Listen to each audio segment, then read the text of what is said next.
So welcome to this morning's webinar. My name is Carrie McClellan. I'm the Outreach Manager for ElderHelp. So I help to facilitate these family caregiving webinars, and I will be introducing our speaker, Amy Abrams, in just a moment. Before I do that, I'm just going to give you a brief overview about ElderHelp and who we are and what we do.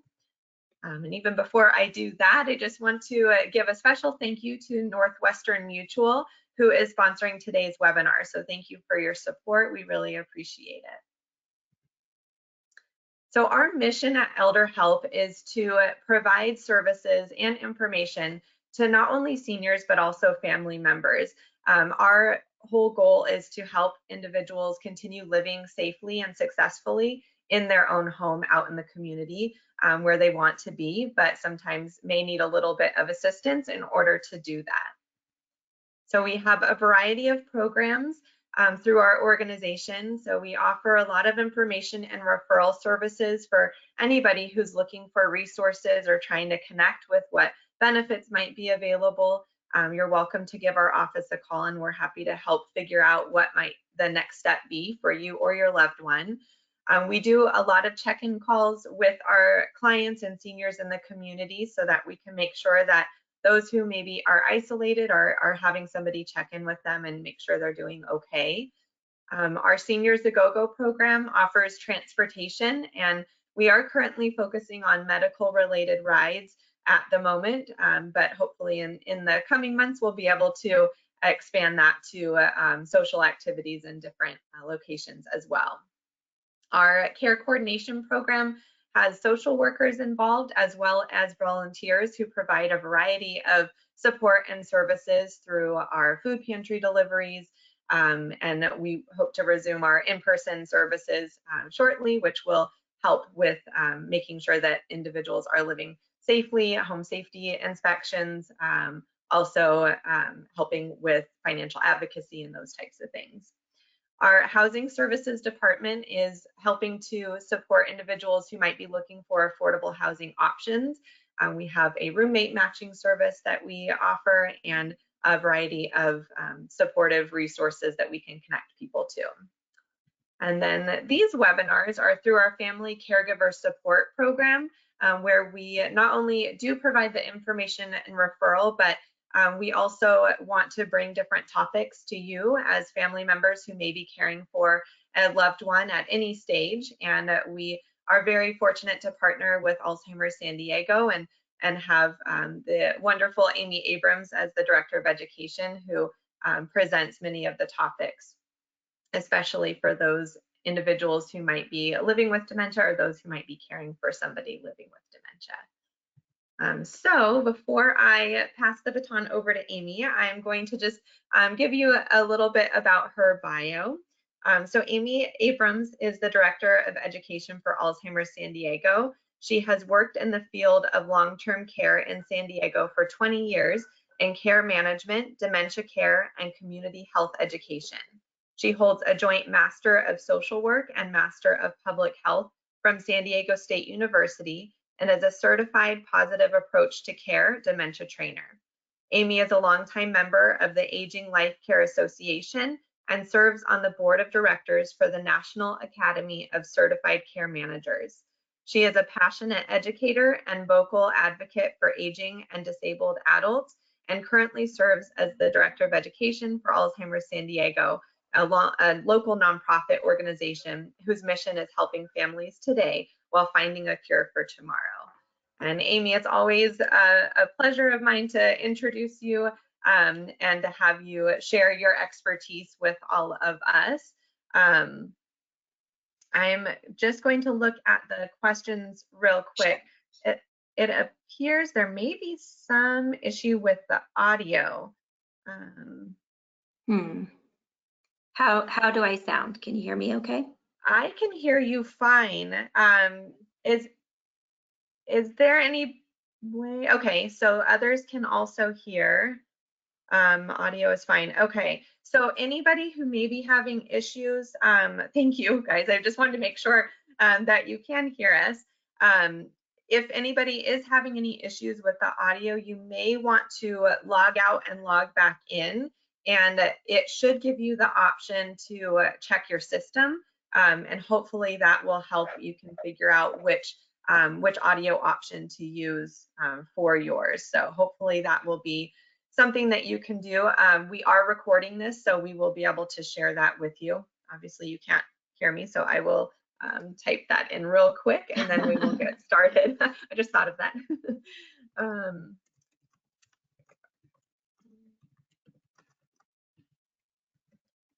And if during the course of the program, if anything goes haywire with my audio or video, someone just let Carrie know and we'll fix it. But thank you. I want to make sure everybody can fully participate here today. Okay. Hopefully send that. Okay, sorry about that. I'm hoping that everybody can get connected there. All right, so I am going to pass the reins over to you, Amy, and you should be able to advance the slides. Okay, let's see. Hey, it worked. Here we are. Okay, so you already heard a little bit about me, and thank you so much, Carrie, for the introduction and for our long-standing partnership with ElderHelp. It is so deeply appreciated. We really we rely on you in the community to do all of the important things that you're doing, and we really love getting to collaborate on these education programs. I will, excuse me, I will be talking a little bit at the end about who we are at Alzheimer's San Diego and the various additional resources and supports that are available for anybody who is living with memory loss or caring for somebody who is living with memory loss. But I just want to say right at the outset, you heard our mission. We are all about supporting people who are affected by dementia. This program here today is for anybody who is impacted in any way by memory loss, whether it's some form of dementia, Alzheimer's disease, or some other type of dementia, or just living with memory changes, which are in many cases a normal part of aging. Our resources, our supports at Alzheimer's San Diego are for absolutely everyone. So I just like to clarify that at the outset. Our name is Alzheimer's San Diego. We are not here only to support people who are affected by Alzheimer's. Here is my agenda, and now this is a 1-hour webinar. We have a lot to talk about. There is a lot that we want to convey to people who are living with memory loss or who are supporting someone or concerned about or caring for someone who is living with memory loss related to a progressive type of dementia or not. So I just want to say we have many resources at Alzheimer's San Diego for finding out more about all of these topics. In fact, as I was reviewing the program here this morning, I was sort of chuckling to myself thinking, gosh, we have a separate class on almost every one of the topics that I'm going to be talking about here today. We've got webinars, we've got support groups, we've got social work support services, we've got a whole robust library of tip sheets that we can send out. So I'm going to just give you a little taste of all of these issues that we want people to be thinking about. For now, potentially thinking about for the future. Do not worry about retaining everything that I say here today. And also don't worry about trying to act on every one of these issues right away, right? You can definitely chew off a little bit at a time here, but my overall agenda is laid out for you here. I'm going to talk very briefly about disease progression when it comes to progressive types of dementia, including Alzheimer's disease, and how people manage the symptoms. But I'm going to keep that fairly light, so we're going to focus more on kind of the day-to-day, what you can do to assess the strength of your support system and build it up if you need to, tips that we have learned over the years that we share with other families. We're constantly getting new ideas from people who are living with memory loss about sort of coping with the day-to-day challenges. You know, how do you manage a calendar? How do you keep track of appointments? Communication challenges that come up as a result of these conditions. We're going to talk briefly about things to be thinking about in terms of legal planning and long-term care planning, right? Thinking about the cost of long-term care that might be needed down the road, what documents should you be getting into place right away, and what else might you be thinking about for the longer-term future. Identify some key safety issues we want everybody to be concerned about or to be aware of potential concerns, and then hopefully connect you with resources for more help and support around all of those things. And as Carrie mentioned, she's going to be taking questions. You can submit them as we go along. You don't need to wait until we get to the Q&A. So if a question pops up for you, go ahead and type it into the chat so you don't have to hang on to it and try to remember it, and we'll address those at the end. Okay, so very briefly, a quick overview about what dementia is versus what dementia is not. This is a concept, a word that confuses a lot of people, and for good reason. We misuse it all the time. The word dementia refers to a group of symptoms. It's a syndrome, right? It's a collection of symptoms that are caused by something else. So it is caused by some type of an underlying medical condition that will impair a person's memory, thinking, their ability to solve problems, to engage in sequential thinking, for example. It frequently causes changes to a person's personality. Their behavior begins to change. They say and do things differently than they used to, and it interferes with normal daily activities. So dementia is not caused by any one particular thing. It's the umbrella term that we use for all of the conditions that cause this whole array of symptoms that I've just described. So most of the time, unfortunately, dementia is due to a progressive neurodegenerative condition like Alzheimer's disease, Lewy body dementia, vascular cognitive impairment, frontotemporal dementias. These are just a few of the other more common types of progressive neurodegenerative forms of dementia. But dementia can also be caused by temporary and treatable conditions. So if a person is experiencing clinical depression, oh, my audio just got strange. Do you hear an echo? I don't. You sound clear to me. Okay. Sorry about that. It's going to be a little distracting. Hear myself coming back at myself. I'll do my Amy, best. I'm going to try and mute myself, and you may have to take the reins back again. Okay, that sounds good. Okay, we'll see if that. Yes, that helps. Thank you. Okay. There are temporary and treatable conditions that we sometimes refer to as the pseudo-dementias because they cause symptoms that look very similar to a condition like Alzheimer's disease, but we can treat them and sometimes even reverse them. So I mentioned depression. It could be an infection. It could be a thyroid problem. It could be a vitamin deficiency, a serious nutritional deficiency, chronic dehydration. There are sleep disturbance. There are many conditions that will cause symptoms that look a lot like dementia. So it's just very important that if you don't yet have a diagnosis, that we not be making assumptions about what is and what is not going on, and that instead talking to the doctor about changes that we're noticing and seeking an accurate and timely diagnosis. A person would be diagnosed with some type of dementia when they're experiencing changes in 2 or more cognitive domains. So it's not just a memory problem.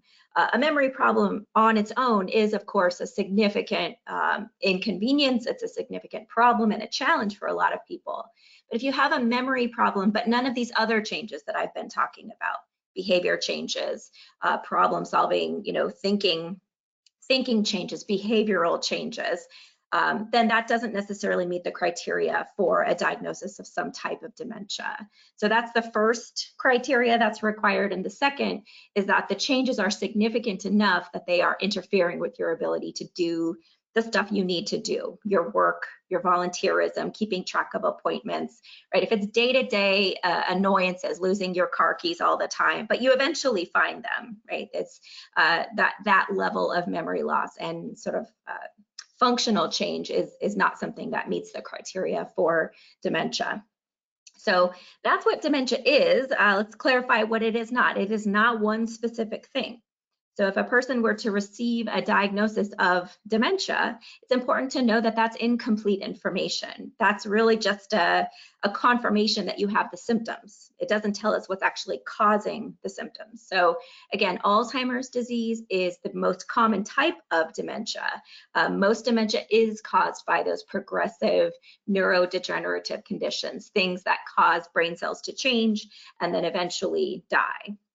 But it is not one specific thing. It is also not normal aging. It is not a normal part of aging.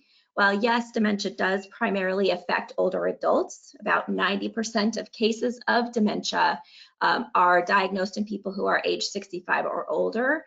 These are conditions that affect younger adults as well, in their 50s, 40s, and sometimes in very rare cases as young as the 30s. But just important to know the difference between normal age-related changes and not normal age-related changes, and to be aware that when there are significant changes in memory and thinking and behavior, changes to the visual field, for example, that these things are not just to be expected as we age, that they are generally symptoms of disease. And I already mentioned that too, not exclusive to older adults. So what can we expect during the progression of a condition like Alzheimer's disease? It's very, very difficult to predict. You see, I use this graphic a lot, and I always sort of giggle at it because it doesn't have any numbers on it, right? What is the point of a graphic like this? We can't tell you exactly how much function will be lost over what period of time. There are just far too many variables person to person.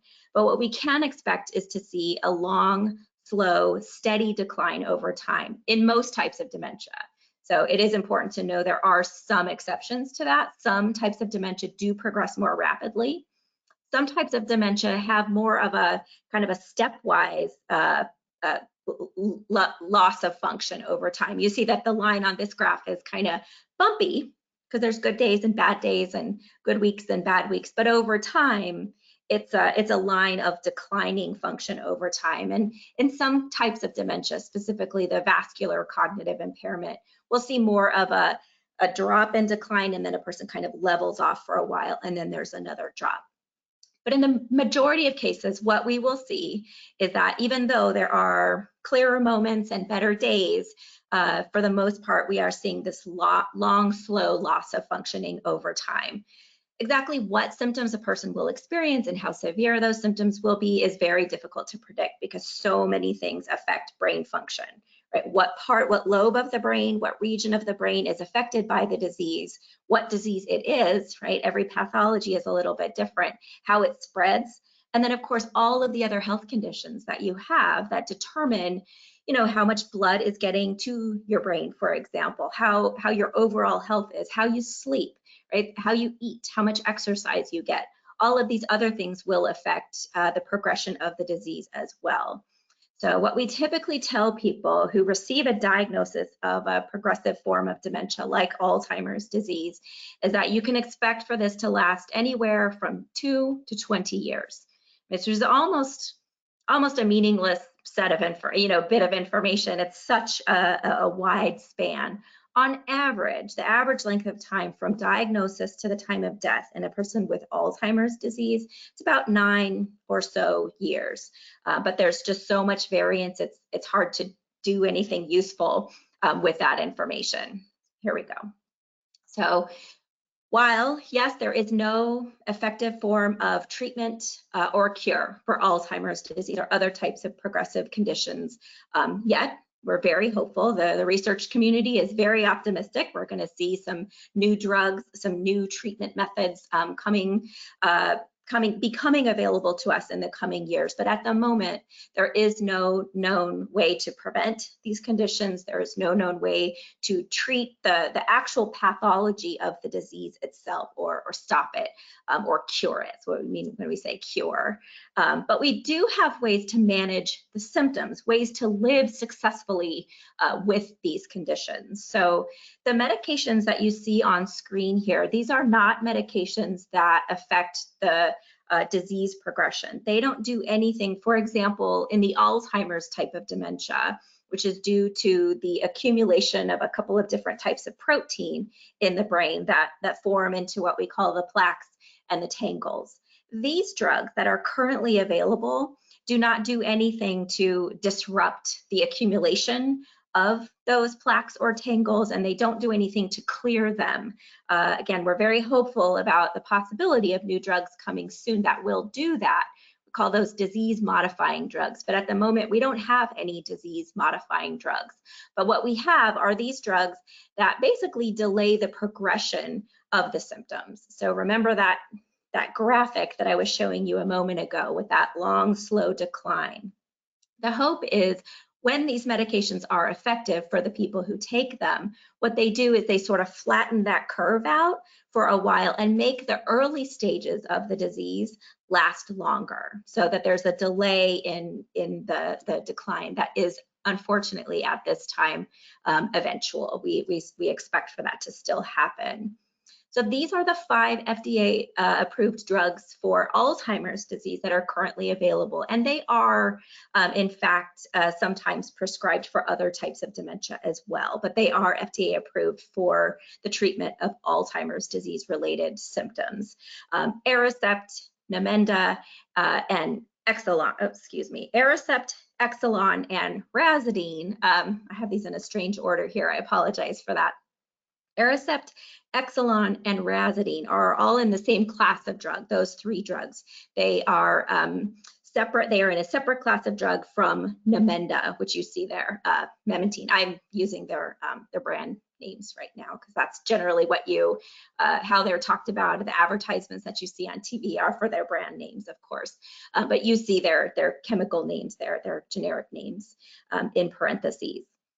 So these are the two classes of drugs that are available. They are often prescribed together, and therefore we also have something called Namzaric, which is a combination medication. It's basically the same thing as taking a bit of Aricept and a bit of Namenda in one pill.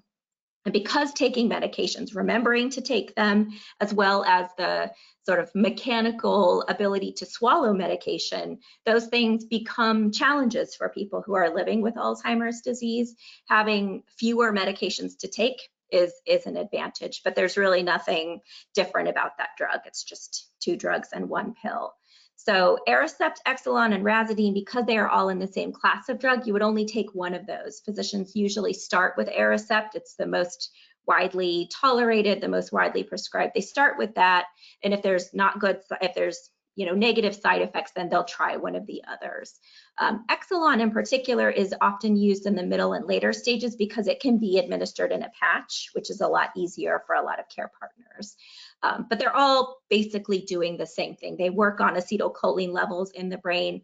The point that's important to take away from that is that because they're working on the chemistry of the brain, they're changing acetylcholine levels in the brain. They're really only effective if they are started very early in the disease process, before those chemical changes sort of overtake their ability to make an impact. So that's why early detection and diagnosis is so important. These drugs really aren't very useful, it seems, if they aren't started until the middle or later stages of the disease. So that's what we have. We often refer to the management of dementia symptoms as a 3-legged stool. Medication is a part of it, but by no means is it what we focus on because it is very limited in its utility. Those drugs don't work for everyone. They have a lot of negative side effects, and even for the folks for whom they do work, they tend to only sort of have a limited impact, a few years. A few years is a wonderful thing to get out of these drugs in terms of slowing the progression of the disease, but they do tend to stop being effective after a few years in most people. All of those drugs have been available for many years. The last new drug that came onto market was Namenda, and that was like 13 or 14 years ago. We haven't seen a new drug make it through the approval process in many, many years. But again, we're very optimistic about some things that are currently in the pipeline. So there's 3 legs to that stool. What else can we focus on? We also look at what we call behavioral interventions, right? Things that we can change about the person's environment, things we can change in ourselves as care partners about the way that we communicate, ways that we can understand what are the triggers, what are the things that cause this person to become confused, disoriented, agitated, to feel sad, right? Whatever the behavioral expression may be. If we as healthcare providers and we as their care partners can identify what's behind that, what do those behaviors mean, then we can make modifications to the environment, to what we do, right, to the routines of the day, to the tasks that we're engaging them in. We can make changes, and we refer to those changes as behavioral intervention strategies. So we focus a lot on this at Alzheimer's San Diego. We also focus heavily on supporting caregivers, teaching them about the disease, helping them develop new skills, communication techniques, responding in positive ways to challenging behaviors, modifying the environment to make things safer for a person who's living with dementia, connecting people to resources for finding support groups, and most importantly, connecting to respite opportunities to get a break, to get a little bit of rest. So those are the three sort of legs of the stool when it comes to the management of symptoms. We can't do anything at the moment to stop the progression of the disease, but we know a lot about how to live very well with the disease. So a big part of that is getting connected to resources, people, support, information as soon as possible to help you just sort of engage in what we call adjusting to a new normal, sort of knowing that this path is going to be wild. It's going to be unpredictable. There's going to be sort of curves that you can't anticipate, but if you can prepare yourself upfront for the range of what's possible.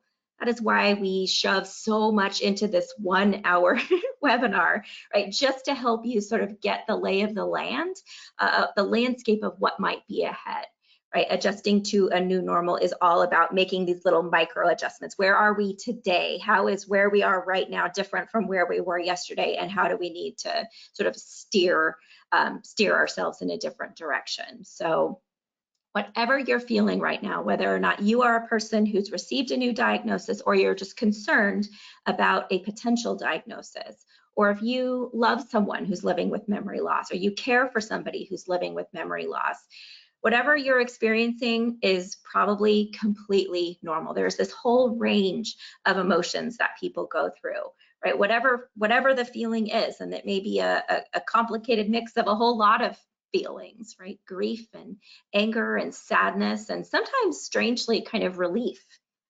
Sometimes people are just relieved to know, at least now I know what's going on, right? I've been wondering what has been happening with me or with this person that I care for so long. At least now we have some kind of an understanding. And then people feel guilty, right? For not doing enough, or for feeling relief, or for feeling okay.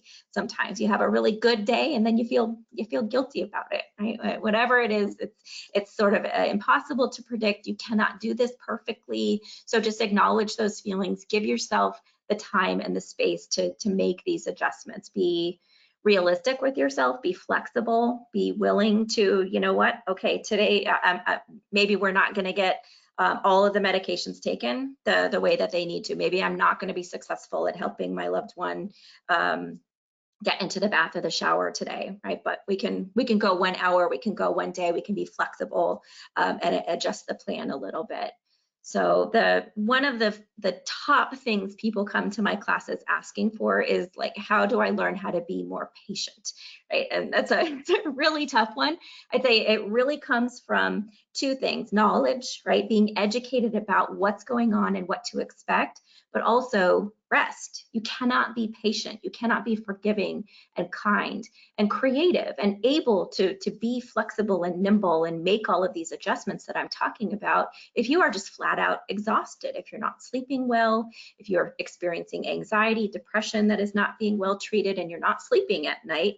And sleep disturbance is very common in people with dementia and their care partners, right? If you are exhausted, you're not going to have the ability to be patient, forgiving, and kind all the time. That is just too much to ask of a human, honestly. So We really want you to be thinking about developing that support system so that you have opportunities to get a break. Right? I don't necessarily mean being able to take long vacations, although that's great if you can do it, but even just the daily 5 minutes head clearing, being alone if that's what you need, engaging in an activity that's important to you. Those little breaks are really important. So if you don't currently have that in your life, you are not alone. Many people through the course of just regular life, but especially a life that's impacted by memory loss, they become a little bit isolated from their old support systems, right? Relationships become harder to manage. It's hard to talk to people about what's going on. People don't always react great to the news of someone's diagnosis. It can be very hard to maintain a strong support system. So if you're looking at this list here and thinking, my gosh, I don't have any of these things, right? Don't panic. That is what we're here for, right? We can help connect you, help you build or rebuild a support system if you need to. So a strong support system, what you see about it is that you are in the center of it, right? There's all of these other, you don't necessarily have to have all of these relationships in your life. This is just to give you an idea of who we consider to be part of a strong support system, right? Your healthcare providers, your friends, your family, your natural supports, your neighbors, the members of your book club or a religious community, for example, right? The people you can call on for any type of help, a little bit of help or a big ask, right? As well as, of course, your healthcare providers, legal advisors, financial advisors, the people who support you in the long-term care system, and community-based services like ElderHelp and Alzheimer's San Diego. A strong support system has the person in the middle, the person being the person living with memory loss or the caregiver, right? Or both of you together as a unit. But the person is at the center of it. It communicates openly, regularly. It's nimble and able to respond to changes. Changes are hard to predict, but they are inevitable in a progressive type of dementia. So a good support system is kind of ready. It's able to observe, okay, yesterday this person was able to function at this level.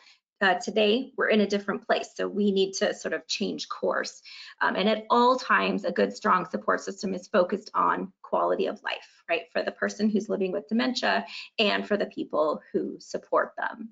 So how to build that strong support system. First, here's like a muscle we all really need to start building up right now, and that is learning how to ask for help, right? Or when somebody offers help to you, right, saying, yes, thank you, I could really use some help, and here's how you could help me. This is like a reflexive habit that almost all of us have. I'm as guilty of it as anybody. Do you need some help with that? No, I've got it, thanks, I'm good. I mean, a simple little thing like somebody trying to hold a door open for me, I will tell them, no, I don't need any help with that. It's absolutely a reflex, and it continues on in our journey, living with memory loss or being a care partner to somebody who's got some type of dementia. It is just always our impulse to say, no, I've got this, I don't want to trouble you.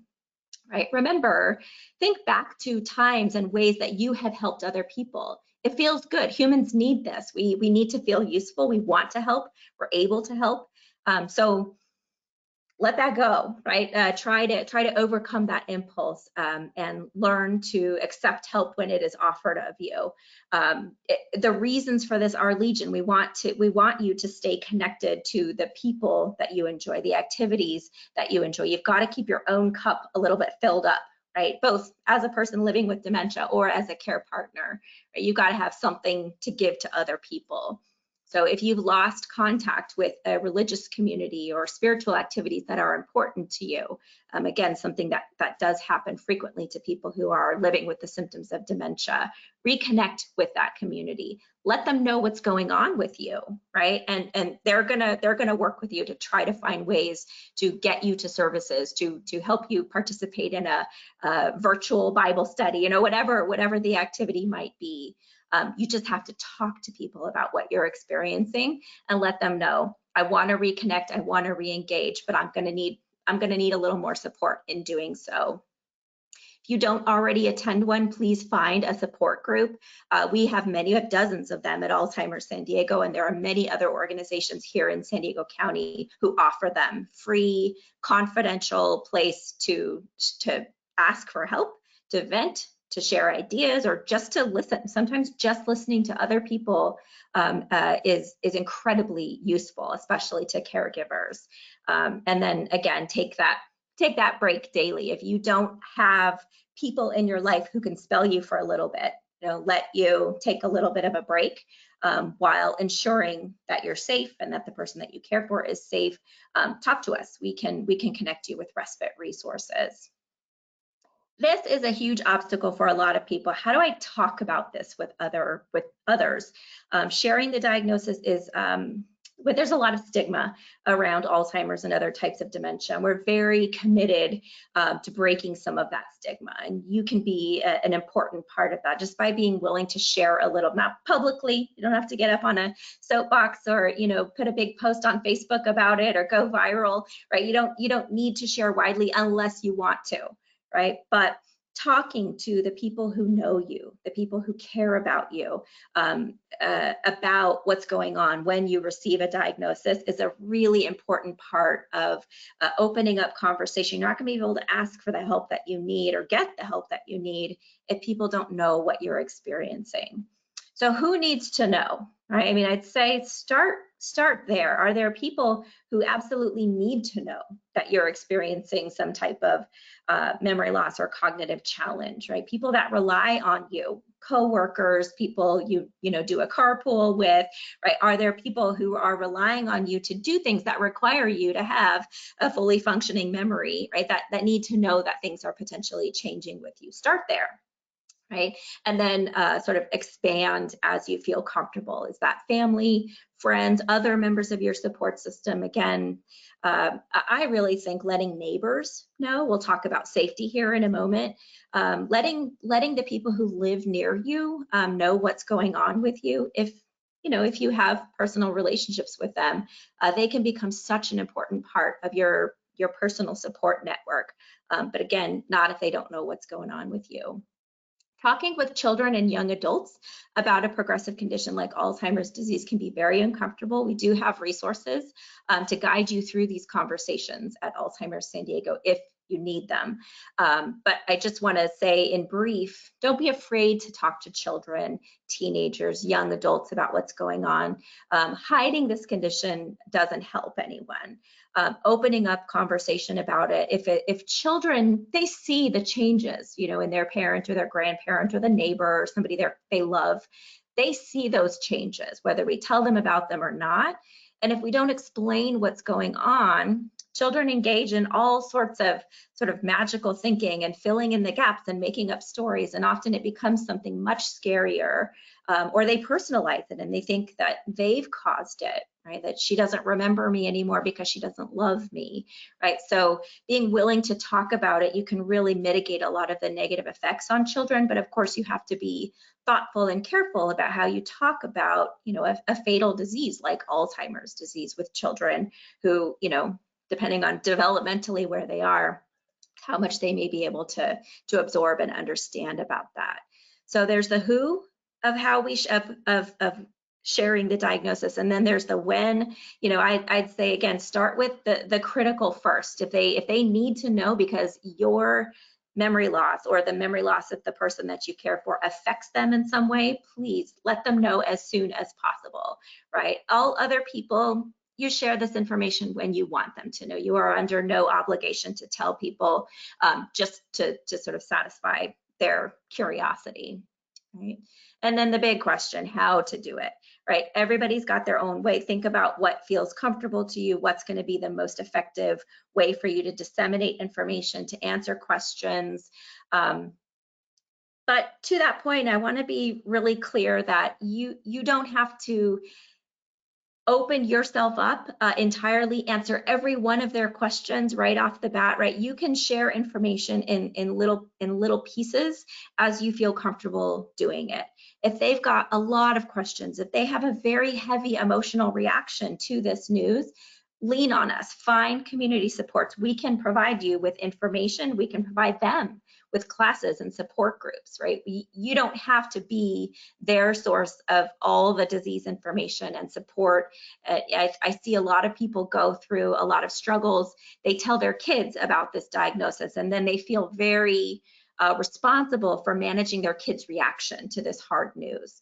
Understandable, of course, but know that you don't have to go through that alone. Offer to connect them. I know you have a lot of questions. I don't really have it in me today to answer all of these questions, right? I wanted to share this information with you, but here's where you can go to find out more about my diagnosis and some resources and supports that might be available to you, right? Just bite off little pieces of it as you can. Know that changes to a person's ability to communicate are very common. There's virtually no type of dementia that doesn't affect a person's ability to verbally communicate, but other types of communication as well. Communication changes are symptoms of progressive disease. They are not something that the person is doing on purpose to be manipulative, to get your goat or get under your skin as much as it might feel like it. Right? These are directly related to changes in the brain. The Alzheimer's type of dementia tends to set in a region in the middle of the brain that's very involved in our short-term memory and our verbal language abilities in particular. So those are two functions that we'll see change significantly for people right up front.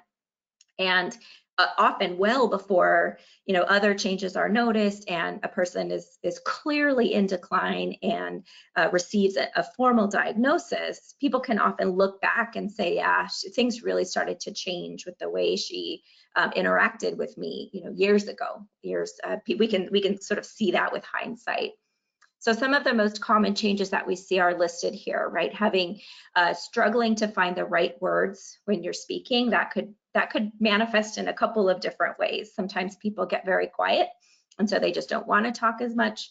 Sometimes people struggle for the particular word and put the wrong word in there, so they say things that don't really make sense. Sometimes just the language gets all jumbled, right? They're all the right words, but they're being strung together in ways that don't totally make sense. It's very, very common, especially in the Alzheimer's type of dementia, but in some other types of dementia as well. So there's the difficulty with communicating, but also with being communicated to, difficulty understanding what people mean when they're speaking, when you're reading written words. There's a lot of difficulty because of changes up in the frontal regions of the brain. This is the part of our brain that helps us kind of understand nuance and what's not being said, or sarcasm, or when somebody is joking. So there's just a lot, when there's damage in that part of the brain, people really struggle with empathy and connection and really kind of being able to, get the joke, know when someone is kidding or being sarcastic, or read between the lines on something. They may start to take everything very literally. So a lot of challenges with understanding communication. It can also become very difficult for people with dementia, even very early on in the disease process, to communicate when there's a lot of other stuff going on. So you can tell you can't hardly see my hands. You shouldn't be able to see my hands because they're off camera, but I'm very handsy. I talk with my hands a lot. And when I'm communicating one-on-one with someone with dementia, I have to be careful about that. If I'm flinging my hands around all over near my face, very distracting. Right? It can be very hard for people with dementia to communicate in a room that has too much noise, too much activity, too much, a TV on, or, a window, an open window with lots of, kids playing, or, traffic nearby. So it'd just be very difficult for people to filter out noise and other types of kind of clutter. Many people with dementia, in most types of dementia, what we see is that it's easier for people to sort of understand visual cues than auditory. It becomes easier over time to communicate with people with dementia by showing them things. Right? If you want somebody to take a drink of water, you haven't had a sip of water in a while, you must be thirsty. Why don't you take a drink? Right? You can say that, but you're usually going to be more effective if you actually show them, right? Have a drink of water, give them visual cues. A very common symptom of the disease, that spoken auditory instructions and information becomes harder for them to process than visual information. Frustration when communication isn't working, right? If they are asking you the same question over and over again, repetition is very common, right? A very common symptom. Remember, they keep in mind that the person living with dementia probably doesn't remember having asked that question a few minutes ago. So when you are irritated that you're answering that question again for the 10th time in the last 2 hours, right? They don't understand why you're frustrated. What's the matter with you? Why are you in such a bad mood? Right? So we see a lot of miscommunication and frustration when communication is failing, right? They can't do anything about the fact that it's failing. They don't always even understand that they're what's causing that communication to break down. But all of us, every one of us, in the face of a frustrating communication, right? We throw up our hands, we get angry, we walk away. We all have a reaction to that. So there's a lot of breakdown. And then just an important, it doesn't affect a lot of the population, but if a person speaks more than one language fluently, we will frequently see, as the disease is progressing, that their primary language, the one they learn first, their native language, stays stronger, and they will lose secondary language or languages earlier. So often a person with dementia is sort of throwing in words from another language without trying to, or reverting to a native language that if you as the care partner don't speak, right, that can be a very frustrating situation for both of you. So what can you do to minimize these communication frustrations? And again, this is a very important topic. We have lots of great tip sheets on this topic. We have a full webinar devoted to the subject of communication skills. So I'm skimming very lightly here, but slowing down your communication, both if you're the person living with memory loss or if you're the care partner, slowing it all down, giving each other time to process what is being said, giving people the opportunity to repeat themselves, to pause and sort of process what was just said and how do I want to formulate my reply. Take your time. Make changes to the physical environment to eliminate those distractions if you need to. Repeat yourself, right? I've mentioned repetition being a very common symptom in people who are living with dementia. It's also a very helpful communication strategy. When you are speaking to somebody who's living with dementia, repeat what you've said if you feel like they didn't grasp it the first time, and try to repeat it the same way. And the best advice I can give is when it's getting frustrating for either one of you, just take a deep breath, walk away. Let's try this communication again later. So day to day, try to maintain as much routine as you can. Keep those meaningful activities that are important to you. It's very easy to focus on all of the loss, all of the functional changes, the things that a person who's living with memory loss can't do anymore. But I challenge you to think about what abilities do you retain? What strengths are still there? What's important to this person? And make sure that those activities, those people, those places, right, whatever they are, that they continue to be a part of their life. Here again, we have flexibility and forgiveness. Things are going to change. We're going to have to change as well, adapting the environment, adapting our own communication styles, right? And I think the key to that again is getting enough rest, taking breaks when you need them. Maybe the most important lesson I've learned from the many support groups I've facilitated over the years and the many classes I've taught with family caregivers and people living with dementia alike is to learn, if you don't already have a sense of humor about this, learn to be able to see the lighter side of this. There's nothing funny about a terminal illness like Alzheimer's disease or other progressive forms of dementia. But there are situations we find ourselves in, right, that are just downright absurd. And if you can sort of step back and appreciate the humor of those moments, find people in your life who can help you appreciate the humor, who will let you engage in some of that darker humor. It's really powerful for both of you. Take care of your own self. Right? Yes, this is a progressive condition. We expect to see a decline in function over time, but there's billions of perfectly healthy brain cells in there. So keep them healthy, right? Stay active, eat a healthy diet, stay physically active, focus on your sleep. It's a really, you've heard me mention this a couple of times, focusing on your sleep and getting enough rest and managing your stress. You may no longer be able to sleep a full 8-hour night, start to finish uninterrupted. It's not realistic for most of us after a certain age, but getting enough rest and getting enough sleep is critically important. Stay socially engaged, stay connected to the things that cognitively, intellectually challenge you, keep learning, keep experiencing new things. If you're a care partner, think about the physical risk that comes with caring for an adult who's living with dementia. So you need to focus on keeping your neck, your shoulders, your back healthy, or preventing yourself from injury if you're not able to help out with physical tasks. So don't ignore your own healthcare. Don't ignore your own legal stuff either. I'm going to talk here about legal planning and financial planning. This is for everybody, not just for the person who's living with dementia. All right. Advanced care planning is what we call this set of activities, thinking ahead about what might be needed down the road. Joanne Lynn, a terrific geriatrician, is quoted as saying, advanced care planning is about planning for the what ifs that may occur across the entire lifespan. This is something we all need to be engaging in, not just people who are living with a progressive form of dementia, right? And the whole idea behind advanced care planning is being able to sort of hone in on and focus on and maintain your personal definition of quality of life. What does it mean to you to have a good physical quality of life? Emotional quality of life, the people and the activities that are important to you, a practical quality of life. That's my example of this is my morning coffee. Yes, I can live without my morning cup of coffee, but in terms of like the practical things I need to have a good day, a hot cup of coffee first thing in the morning is chief among them, right? What are your practical quality of life goals and concerns?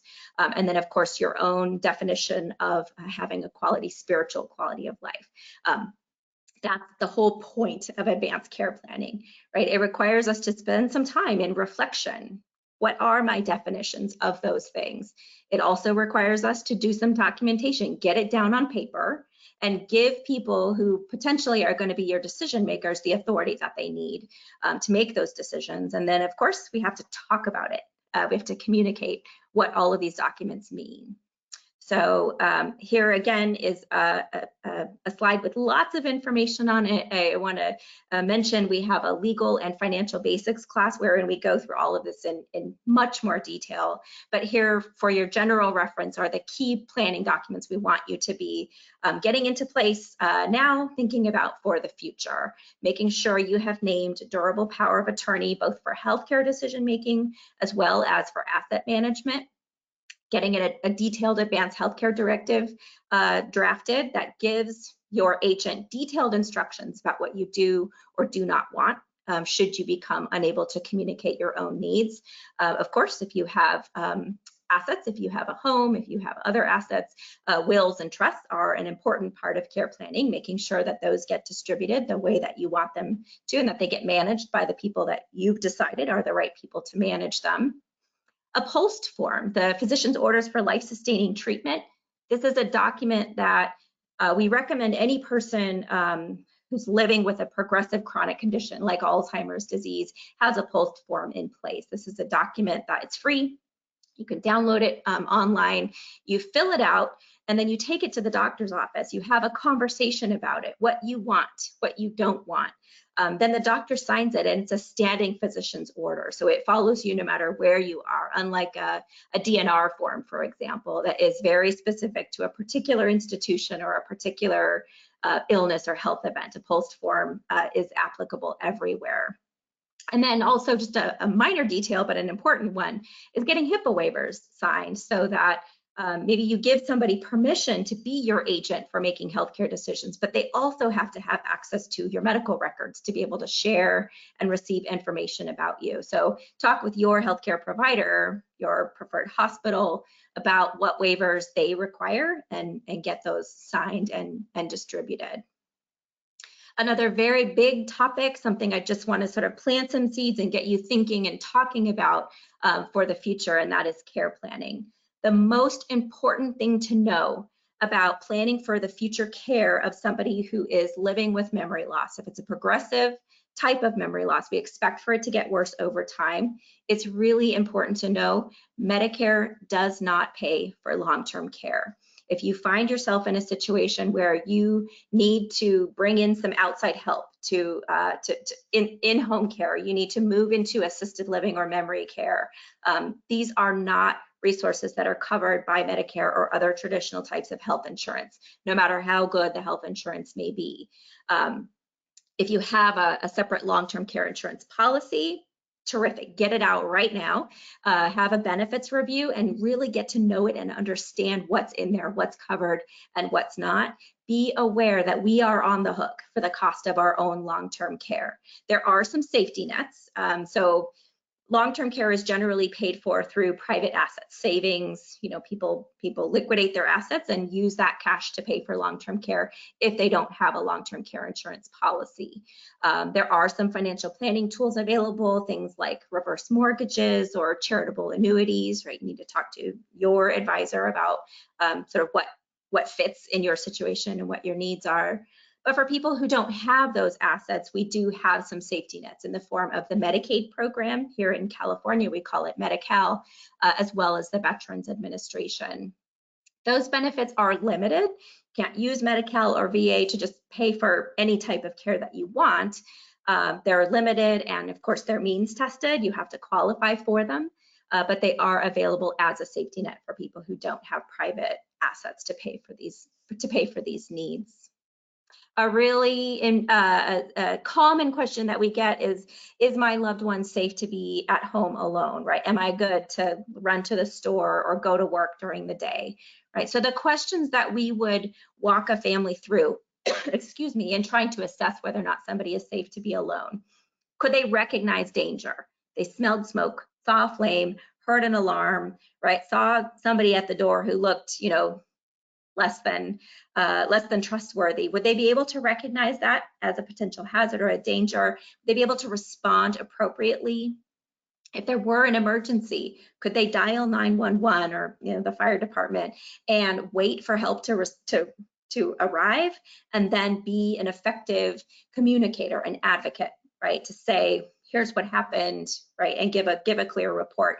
If you have any concerns about someone's ability to do that, this is not somebody, certainly not somebody who should be living alone, and they probably shouldn't be alone for extended periods of time. People who have a history of becoming disoriented or a history of wandering, people who become particularly agitated or confused when they're under stress. Again, these are not folks who should be left alone for long periods of time. The bottom line is we really have to be thinking about that long, slow loss of function over time and plan ahead for a time when supervision around the clock is probably going to be required. In most cases, that's pretty inevitable. So just a couple quick notes on some specific safety issues we want you to be thinking about. Again, we have lots of resources to support you around these. Medication management, very tricky for people who are living with memory loss, right? Keeping track of what you're taking, when refills need to be given, how you're supposed to be taking them, things that are contraindicated. I'm not supposed to take this one with grapefruit juice, and I'm supposed to take this one with water and then stand up for 30 minutes, right? It's complicated for any of us. It's especially difficult for people who are living with memory loss. So don't be afraid to put in some safeguards and some supports. And this usually comes in the form of a person who's helping, right? Someone to fill med boxes, to make sure all the medications are coming from the same pharmacy, talking with the pharmacy about potential drug interactions and eliminating things that don't need to be taken, talking about dosing.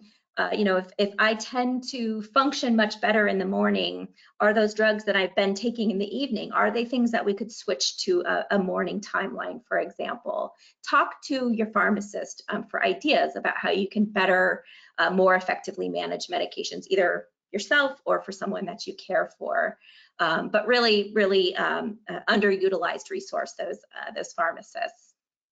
Driving, a hot button topic. Again, just one of those things that's a hard conversation we absolutely just have to have.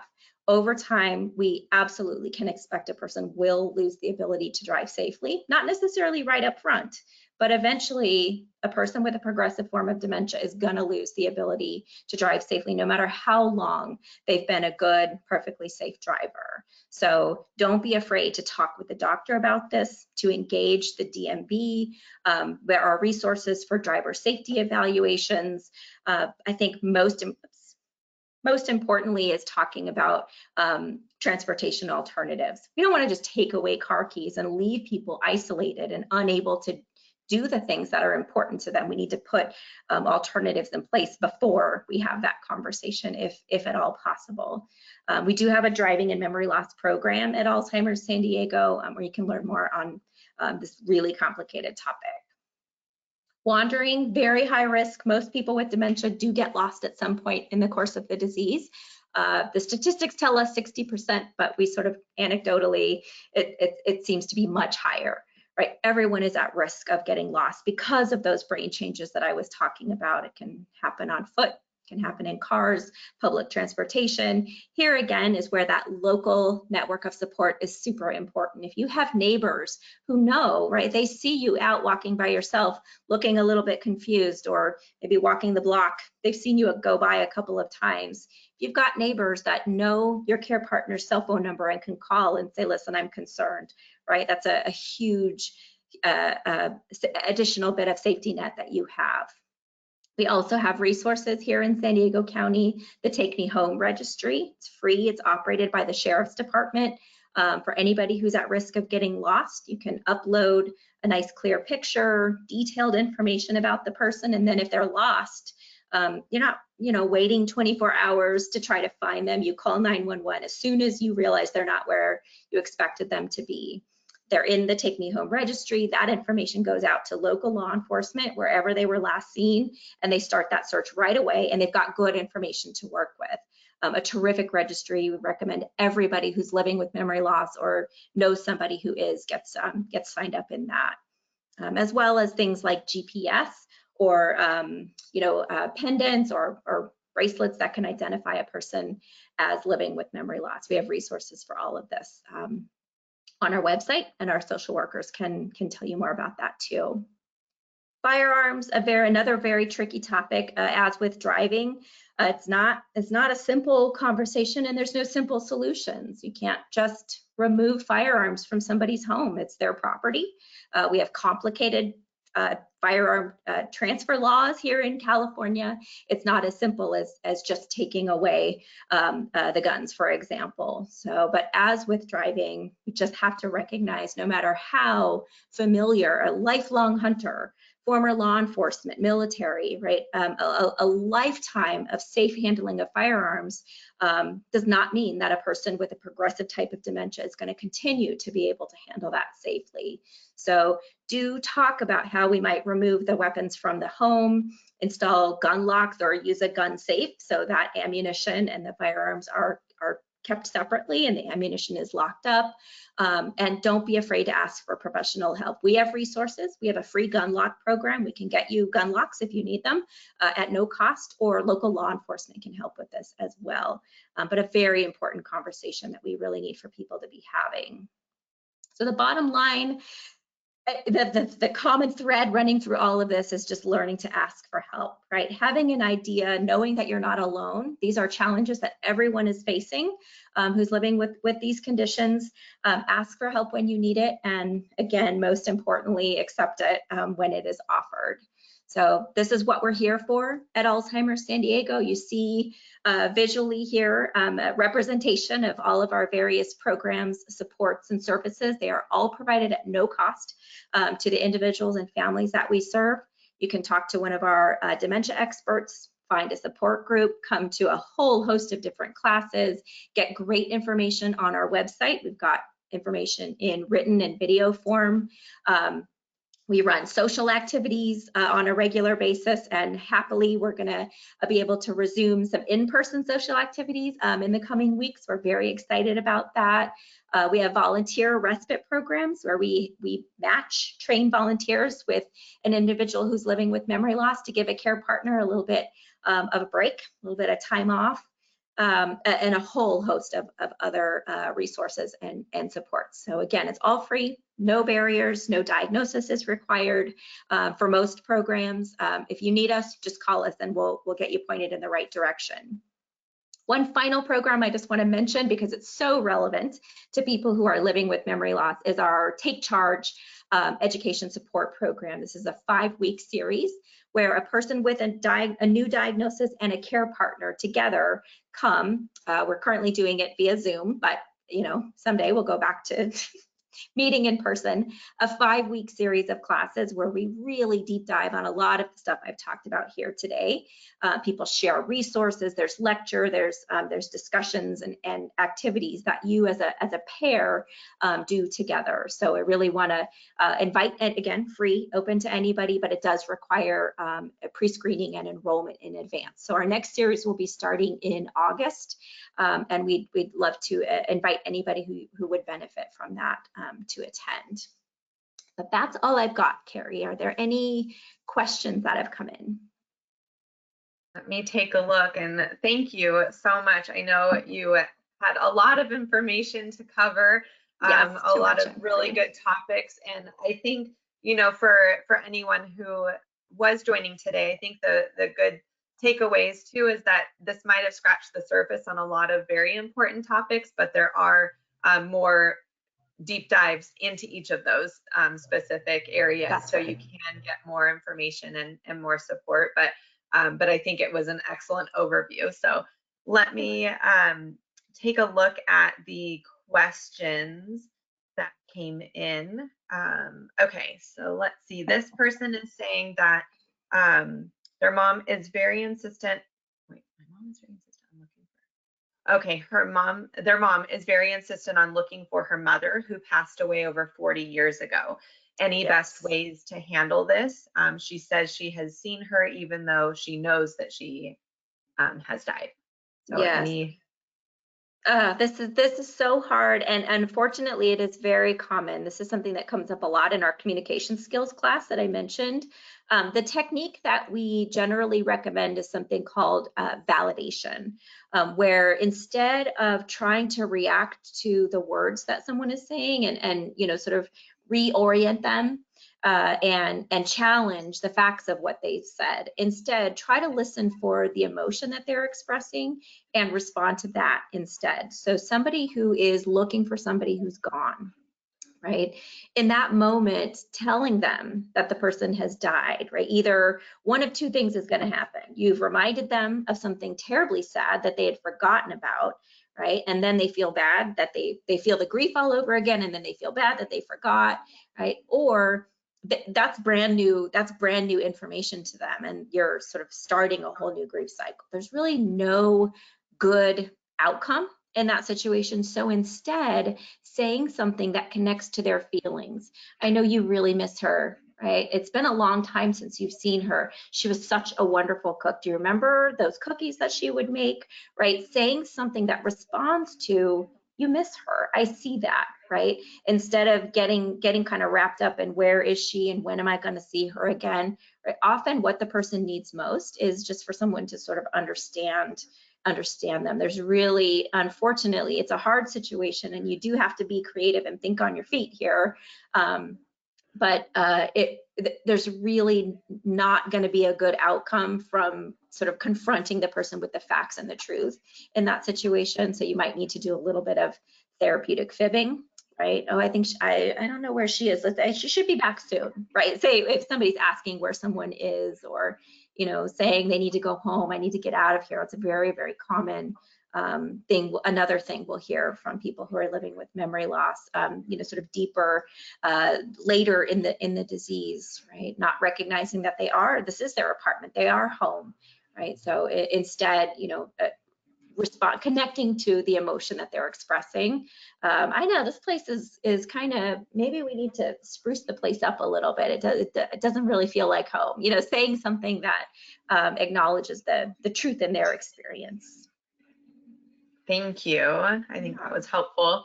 Another question. So this person's husband is refusing to take any medication. He was diagnosed with early stages of dementia, 78 years of age, and his daughters do not believe he was diagnosed. So it sounds like a couple of different pieces there. Okay, yeah. His daughters don't believe he was, oh, okay. So the care partner is having a hard time getting sort of buy-in from other members of the family. Yeah. Yes. This would be a good example of a case where you can send people other resources. You don't have to be the one to convince them or to teach them everything that they need to know, right? Encourage them to, if you can, depending on, privacy issues, if they can have a direct conversation with a doctor, so much the better. They might not be able to. Being able to give them information about the disease, whatever the diagnosis is. If he's got a diagnosis of Alzheimer's disease, right? Direct them toward resources. I know that you're struggling to understand what's going on with him, with your dad, or whatever the relationship is. Here's where you can learn more. And if you have questions, right, here's how you can contact his doctor to find out more. So pull yourself out of the middle of that.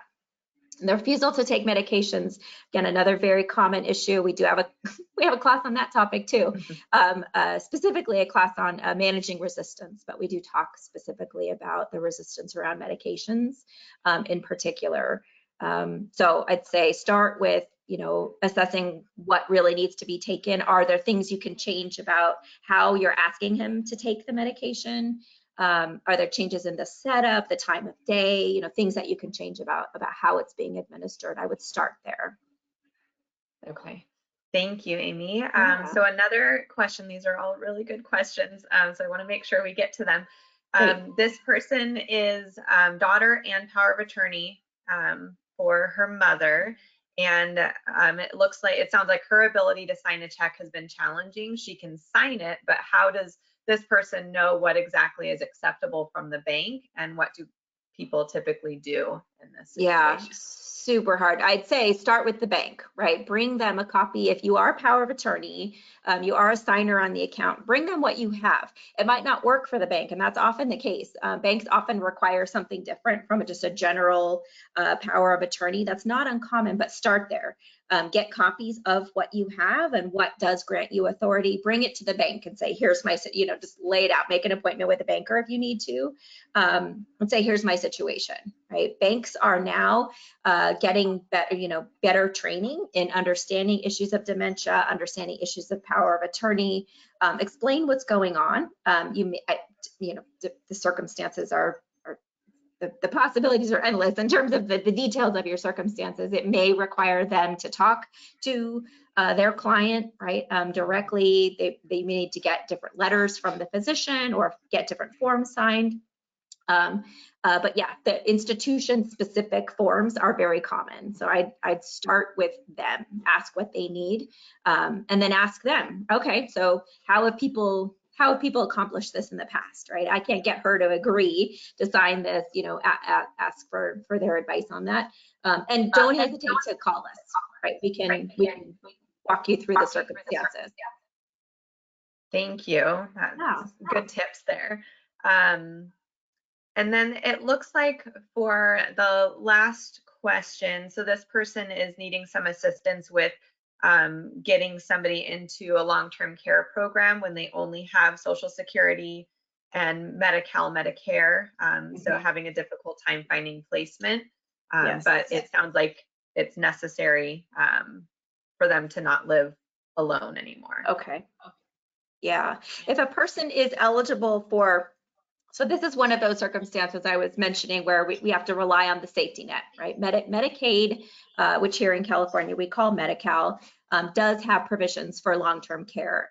They're not ideal. The living environment that Medi-Cal will pay for is a skilled nursing facility setting, but they are out there. So I would say talk to the Medi-Cal case manager about the need for either some in-home supportive services or placement in a care facility, and they can sort of walk you through that process. But Medi-Cal does cover some limited in-home supportive services. It does cover participation in adult day programs, and it does cover a long-term stay in a skilled nursing facility.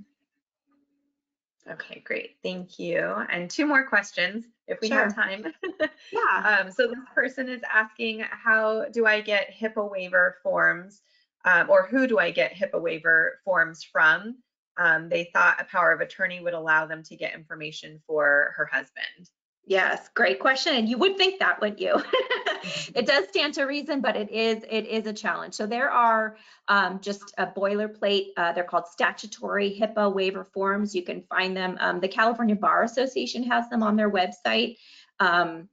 You can just Google it and find it online. They're general HIPAA release forms. It's releasing your right to privacy, basically. It's not quite as dangerous as it sounds, but it's a general standardized form. So that is a possibility, but I'd say go to the particular institution if possible. If it's a Kaiser member, for example, Kaiser has its own version of that form. They won't accept the standard statutory forms. They need you to have the Kaiser HIPAA waiver completed. So depending upon who it is that you're trying to get and share information from, they may have their own version of that form. Talk with them about what you need.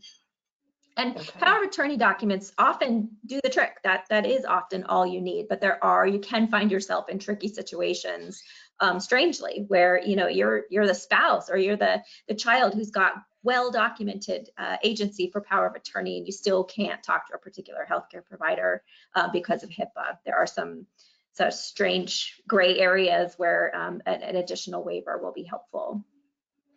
Okay. Thank you. One question came in about if we'll be emailing out the slides. Yes, we will send that out as well as the recorded version. There's a question on testing for individuals with dementia, if they can have a test kind of periodically to evaluate how far they are progressing, how to know if they've gone from early onset to, to the different stages in dementia. Yes, great question. Yes, in addition to the diagnostic tests that can determine whether or not a person has dementia, there are some scales that can be used to evaluate how much function a person has lost over time. The most commonly used is what's called the FAST scale, F-A-S-T, and that is a tool that's often administered in a neurology, primary care, or even occupational therapy type of a setting. So yes, that absolutely can be done. It's not usually done though, honestly, I would say, and it's not always clinically useful. It might be, there might be a reason to know, but for the most part, what we say, you're in the early stage when you've got the symptoms, you've been diagnosed, but for the most part, you're pretty independent with your activities of daily living. You're in the middle stage when the symptoms are severe enough that you need some type of help, either reminders or physical assistance with those activities of daily living. And then you're in the late stage when you need help with all of those activities of daily living. You cannot manage them on your own or independently. So for the most part, there's not a lot of, useful information in knowing, well, I'm in stage 5 right now versus stage 6 on a 7 point scale. It's not that useful to people in day-to-day life, but I'm always in favor of more information rather than less. And yes, people will frequently be asked to be retested every 6 months or every year. Just sort of depends on the doctor and the setting and your own preference, right? Some people just once they've got the diagnosis, they don't want to be, getting dragged back for reevaluation on a regular basis, and they don't see the value in it. But it's a pretty personal decision. Yeah. Sounds good. And then one last question about the payment of living arrangement. So this person's mom is in assisted living and she's running out of money. Yeah. So kind of looking at the question of, if she's not able to pay to continue staying there, does she need to declare bankruptcy? And I know, and you probably are familiar with, there's the Medi-Cal waiver, but I don't know if that's occurring right now. But Yeah, she said so like Medi-Cal covers the SNF, but not assisted living. So right, that's right. So yes, if you're, unfortunately, this does happen all the time. People live in an assisted living environment. They spend all of their resources. They outlive their resources, basically. There are a handful of communities that have like scholarship funds. Usually they're nonprofit facilities will have some type of a scholarship fund just for this purpose, but that's very rare. And if they had it, you'd probably know that they had it. There is also the assisted living waiver. So some communities are part of the assisted living waiver program just for this purpose, so that what you could do is apply for Medi-Cal when he or she is getting to the point where they're running out of resources. You can apply for Medi-Cal, and then if you're in the waiting list for what's called the assisted living waiver program, if the community participates in the waiver program and you're qualified and your name comes up, then the assisted living waiver will have Medi-Cal pay for your stay in that assisted living environment. That is a lot of ifs. Those are 3 very big ifs, and it's very difficult. For the most part, people, what they end up doing is qualifying for Medi-Cal and then moving into a skilled nursing facility because that's what's available at the time that they need it. But don't be afraid to look ahead now and see, does your community participate? Does this particular assisted living building, if you want to keep her there, him or her there as long as possible, find out if they are on the assisted living waiver list and start the application process for Medi-Cal as soon as you can. okay, great suggestions there.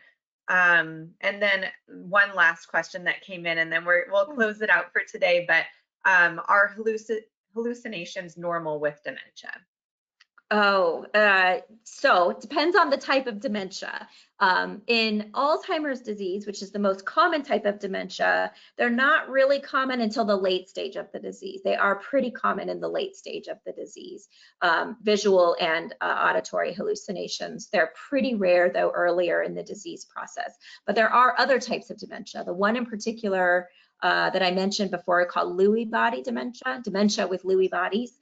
That does frequently have especially visual hallucinations of people in particular. Visual hallucinations are very common in that form of dementia. So it just depends on the type. Usually what we refer to as a hallucination is often actually a delusion, right? A true hallucination is seeing, hearing, smelling, tasting something that is not there, right? And that's pretty rare in most types of dementia. But what's not rare is to see something, a shadow, to hear something, right? And your brain sort of misinterprets it and tells you that's a person over there, or that's somebody talking to me, right? That's a delusion and not a true hallucination. And that is very common in dementia. Okay, thank you so much, Amy. And thank you, Pleasure. everybody. I know we're a little over. Obviously, there's just so Yes, much I apologize for that. for this. No, I think it's obviously the information is very valuable. I do just want to thank Northwestern Mutual again for sponsoring today's webinar. And I'll leave it up on this slide for anybody who would like to get notified of any of our other upcoming webinars. We'll be planning our July webinars over the summer. So keep in touch if you want to be aware of what's coming up in those months. But again, thank you so much, Amy, for your time and sharing your expertise with us. And thank you all who were able to attend. And we apologize for the technical difficulties in the beginning. I hope everyone was able to stay tuned and to figure that part out. But I think that is where we'll leave it for today. But if you have any questions, don't hesitate to reach out. And you know, if it's something that is general, we can help at ElderHelp. But otherwise, Alzheimer's San Diego is definitely a great resource that we refer a lot of people to as well. So thank you for all that you're doing, Amy. My pleasure. And our contact information is on the slides that Carrie will email out. So don't hesitate to reach out if we can be a support. Anytime. Wonderful. Thank you. Thank you all so much, and have a good rest of your day. Thank you.